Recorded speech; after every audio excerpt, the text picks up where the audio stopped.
Alrighties, we are back getting ready to bring you round 2. Fight. Right, Fish, talk to me. What have we got lined up for us in round 2? So we have got Paul on the right, Liam on the left. Paul playing Mono Lightning, I think a brew that recently won something in America, and Liam playing Retainers. Big shock, Liam playing Earthwind. Let's see what the new Retainers he's playing. I imagine he's playing the new Ignis. Is he playing the new Prompto backup as well to go with it? Let's find out. Paul on the play. If anyone in chat can tell me a time when Liam hasn't played Earth, I will give you a card. I think that Liam has played Wind Earth more than I've played Mono Ice. Ooh, that's a shout. That is a big statement. That's a shout and a half, eyes. But Paul kicking things off here. We have got President Shinra coming down. This is searching for Rude. Nice. Yeah, this uses like the sort of Turk backup engine. Which is nothing new, to be fair. No, yeah, these are all old cards, but from what I've seen of this deck, it's like a lot of backup engines to be able to play those new backups for free. Yes, which are really cool. And I think the big things that have made this, because a lot of the cards are old cards, I think the big new things that we're going to be seeing, new Shinryu, the one we were just talking about with our boy Alex, and also a lot of the new Scions running that as more of that forward package. So Liam going into Regis straight into Noctis. This Noctis now is going to be able to search him a wind backup, which he doesn't need to search because he's got it in his hand. And there's the answer to our question. Prompto coming down. So Liam now can perfectly, on curve, play his Noctis next turn. I love this card, with the new Ignis I was mentioning earlier. It's too good. Yeah, draw one, get one back from Break Zone and Breaker Forward with a 5 CP 9k is tasty. And it looks like Paul's fully set up here. He had the Reno in hand, he's got the, which is now out, he's got Rude in hand as we know. So let's put on Odin package here, getting the Reno down. Not ideal. I'm assuming he drew the Reno, only that obviously we know he's got the Rude in hand, so the fact that he didn't play President Shinra Rude turn 1 to play Reno on curve turn 2 makes me think that he probably drew into the Reno, which is not an ideal opening curve, but it's also not the end of the world because he's just kind of matching Liam. Oh, Liam! Okay. Gudon. Not what I was expecting to play. I thought we were going to be seeing Noctis getting slapped down here. Obviously going for some early aggression, which is... Okay, so Grahatia coming down.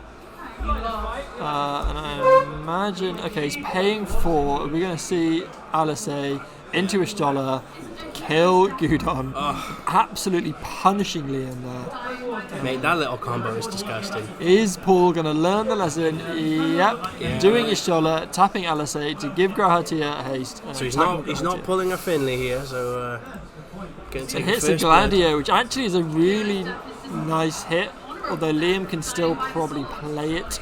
I mean, off a Noctis search. Yeah, you got to be worried that obviously Liam's going to likely have a Shantata at some point. So, I mean, I don't think Paul's going to go too much wider here, but we shall see.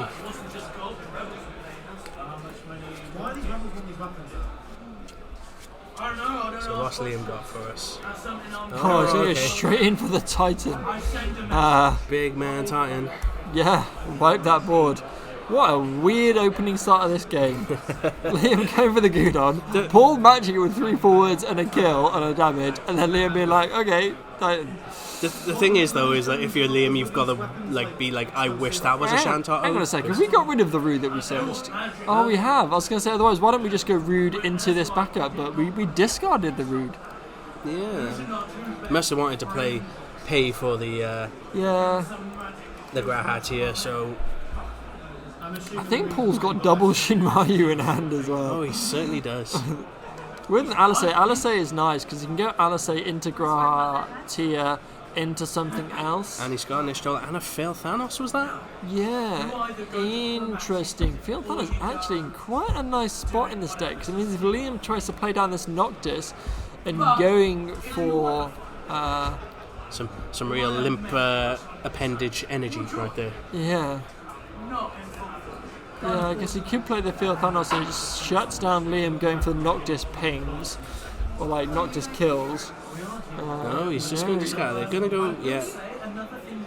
So he's going to go ahead to it, and then he's going to pay 3. Oh, So he's got rid of the Theo Stoner Thanos. again, I would guess. He's got rid of the Theo Thanos, but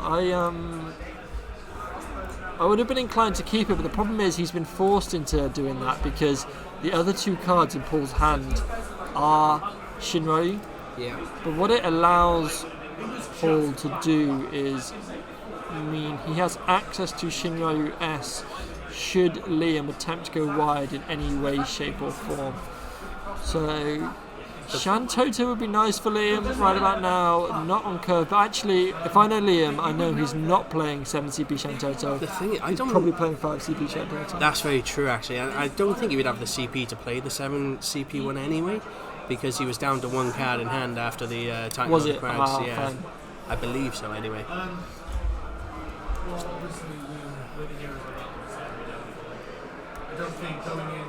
Okay, so here comes Noctis. I'm assuming we'll go Noctis into Gladiolus, and Gladiolus can kill something here. gonna deal its power, right? So Yeah, I feel like we kill the Ishtola just because we know it's got a scary S effect, although we have seen 2 Ishtolas in Break Zone already. the problem is when you've got, the stuff you can to just bring it back out of break. Oh, so Okay, you're gone playing for the Ignis. Ignis. I mean, surely you can't play it here. Well, it'd cost you your whole hand and you would get 2 cards back, but you would lose a backup. Which it does feel like Liam. In fact, you would kill 2 forwards.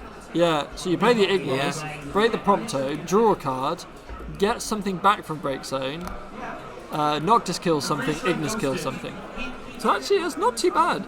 I feel like it should have been the Ishtola, though. I agree, I would have killed that Ishtola as well. Because if now Paul top decks the S effect, you're looking very silly. I also feel like Liam should have drawn there first and then decided what to get back. Yeah. But I think you target on the stack. So you can't draw and then choose a target because you have to choose a target as it goes on the stack. Yeah, You okay, don't- you fair, don't- yeah. And then look, just as we were saying, as we called it, Paul top decks Ishtola, and there's the S The effect. thing is, I know that deck is running 6 copies of Ishtola, 3 of that Yeah. one and 3 of the Mono Lightning one. So, yeah, Also, I just still think like the Grahatia and the Alisei both have insane entrance effects. So like, why kill them to let Paul play more? So yeah, because you get a break and it deals the power of the entering forward from Noctis. So, it's just I think a misplay there by Liam, just a little bit. But all new cards, Liam probably won't have seen this deck before the Paul's playing. It seems like a really interesting deck though. High EX count, like heavy, like 7 drops, 6 drops EXs, and just pushes for win with the Scions. And so. problem cards as well. Theo Thanos, if you're not careful, is a big problem card. Yeah. And again, more Shinryu.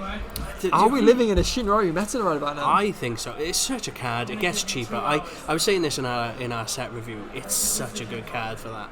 I mean, okay, sure you get to play Cecil, search for a Cecil, play a set. It's great. But Paul just plays Shinryu, gets S effect fodder. He's sorted. Because Paul's got the Shinryu in hand as well. He can. He doesn't need to search that copy, so he can. It means that he can at some point he can play the Shinryu and get what he needs. Be that another copy of Ishtola for S effect. So, Paul looking for that final copy of Alisei. Yeah. I wonder if he's thinking about playing the Alisei. I don't think so. I don't think you need to, but he's got how many cards have we got in hand now? We have got 5. 6. No, we haven't got 5. Oh, I is think it that's why 5? she's counting. Okay. And we know 2 of them is Shinryu, so Okay, nice EX Plus for Liam, hitting Noctis, although to be honest, I think Liam would much rather have seen that in his hand because I believe that's his final copy of Noctis. So I think he would have been grateful to see that come into his hand rather than into damage. Although in theory, if he's going to play that new Iggy, he's going to get the break and get something back anyway, so... Oh, ladies and gentlemen, you hear that? That's the sound of some samosas calling my name. Skates on, Jacko, get running. So you got me solo, guys, for just a little bit. But yeah, Paul fully in control here. We're back over to Liam. Is he going to play the new Ignis? It gets him back the Noctis, I guess. But it just seems pointless against the Ishtola that should have died a couple turns ago.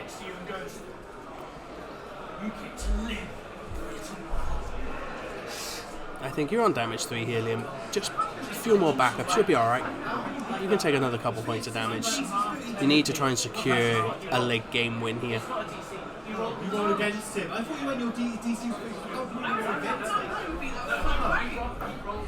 A lot of thinking going on Liam's side.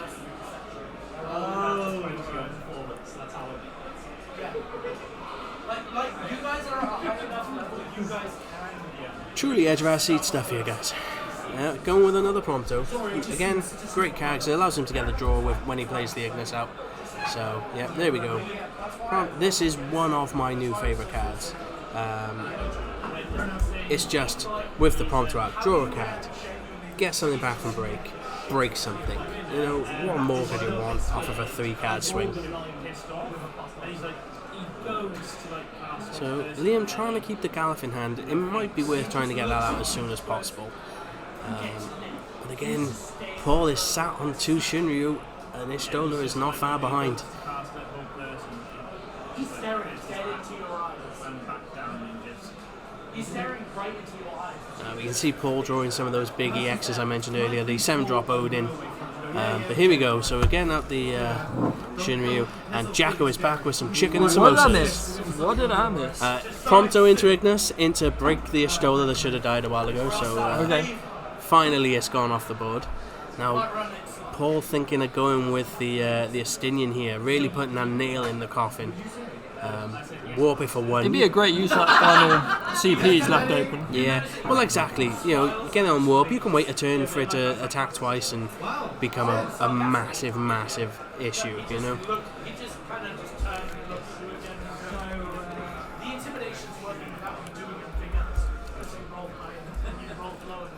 I think Liam definitely feeling the struggles of not having a decent backup line. And I think this is the issue with certain decks that I think are starting to get phased out a little bit, is if you haven't got a backup engine, your deck can't keep up with modern day decks. No. I mean, I know that we've seen the ban of Althea for like Wind Ice or Mono Wind, but that gets so much draw and so much value that if you're not at least doing half of that, which most decks can't if you don't have a backup engine, you're just floundering and you just get to watch your opponents play the game while you sit there and cry. Yeah. So, and I think Liam is in that position right now. He is pulling everything he can to try and keep up with Paulio, but most of it is relying on, you know, playing the Ignis, breaking the Prompto, getting a bit of draw. He's managing to keep a little bit of hand value, but as we both know, Galif isn't a terrible play right now. No, but we both know that he's got another Shinryu in hand, and oh, and he's got Edea as well. That is again Opus 2 card. Yeah, one of those big 6-drop EXs. It's gonna break the Galif, so you know. Yeah. Paul just checking the word in because he knows it can become massive. So you've got to do straight break on it, otherwise. Yeah, there we go. There's the Shifty's favourite card. Would help if I could spell her name. Who would have thought I'd be sat here, August 2023, I know, saying right? these words, but I'm going to be saying it. 60-beat Edea hits the field and breaks a forward. I'm breaking a Galif for that. Is this 2016? I don't know. Mate, this just feels like it might be over. You know, we got the Alisei into the Ishtola, into the 2 attacks from the. I think this is game, right? Because if we get Ishtola, Ishtola is going to be able to give haste. Yeah. And handshake inbound. Ooh, Tyro's not. I don't think it Tyro matters. will not save you, my friend. Yeah, he's still got the haste off the Ishtola. And that is it, going all the way. That was a quick game. Liam trying his best, but just that deck is mean, man. The amount of EXs and it's too good. EX burst removal always feels bad, but when you hit it, my god, it feels good. It's rare to see that from our sort of American counterparts as well. Like we see a lot of like Earth Ice and things like that, but every now and again they do come up with a gem, which is quite nice. So What a game! Let's go to Be Right Back. Let's see if Paul wants to come. we're only going to be right back so we can stuff chicken in his face. Nom nom nom nom nom nom nom nom nom nom. But yeah, we'll go see if we can get Paul over. So we will go to Be Right Back. Well, guys, you got me for an interview. That's a right one. I'm joined with Paul, winner of that last game. Paul, very commanding win there. It's not my deck. No. It is the Stall Championship winner called Ragnarok from an American champ. But we looked at the list and we went, this looks terrible. It's got Edea. It's like a relic from another time and all that sort of thing. But having played it, it is brutal. Yeah. It's absolutely brutal. It's so fast. My first game was 7-0 as well. Not ideal start in that one, because what you have to do usually is start on a 2 TP backup, if it's Rude Arena or something like that. Louis Soir into your Alphano, and then always get the wrong way around, backup. And then, because it plays 3 copies of Weaver, all of your backups from that point on are free. Yeah, because So we ramps and ramps. we did see obviously you searched for the Rude, pulled the Reno, but you discarded the Rude, so obviously you played the Weaver and had to pay for it. Yeah, unfortunate, but like you need enough on there just to sort of ramp. But you know, as I know that the turn that a lot of people are going to be saying was, why did he kill the? We said, why wasn't the Estola the thing to die there? I said to him, I was like, really? Oh, okay. But in fairness, I don't think it changed the game. I had 2 Cymru in hand. We saw it, yeah. So like, I would have just done the S effect next turn, hoping that he did go wider. It felt like he was clamouring and clawing with everything he could, but I was clenching for a Miss Dragon so badly. I was just like, he's just gonna make sure it doesn't happen. Yeah, he didn't. That nail in the coffin. At one point we were expecting the Shantok as well, but a Titan load of Crags, and we were like, well, Paul's just going to play them again.